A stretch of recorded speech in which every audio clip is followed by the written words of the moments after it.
The Supreme Court has reserved its judgment on a plea filed by the state of Karnataka seeking cancellation of bail granted to Kannada actor Darshan and 6 others in the Renukaswamy murder case. A bench of Justices J.B. Pardewala and R. Madhavan heard arguments from both sides this week, raising serious concerns about the Karnataka High Court's decision to grant bail. Justice Pardewala, in fact, observed in court that the High Court had practically written an order of acquittal instead of a bail order. The bench flagged two main issues. First, whether there is independent corroboration of the two eyewitnesses' accounts.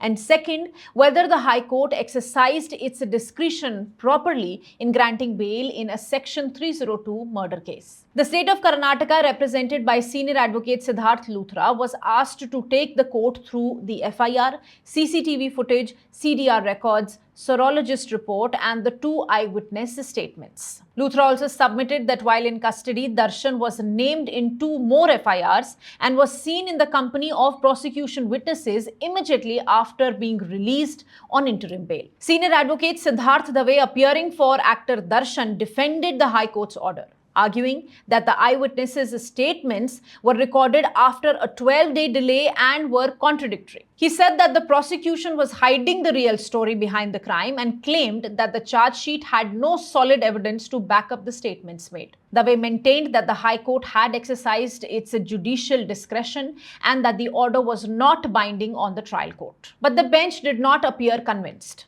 Dave also informed the court that the charges are yet to be framed and that there are 272 witnesses. To this argument, Luthra responded that only 65 are material witnesses and that the trial court is expected to complete proceedings within 6 months. At this point, Justice Pardewala again questioned as to why such a case should be prioritized for a day-to-day trial, while under trials are languishing in jails for years waiting for their turn. Brief submissions were also made by counsel appearing for actress Pavitra Gowda. She claimed that while she did tell her domestic help about the obscene messages she received from the deceased, she had no direct contact with the co-accused, including Darshan. This petition before the Supreme Court challenges Karnataka High Court's December 2024 order, which granted bail to actor Darshan, who is accused of abducting and torturing a 33-year-old fan, Renukaswamy, who had allegedly sent obscene messages to actress Pavitra Gowda. According to the police, Darshan and others held the victim captive in a shed for 3 days in June 2024,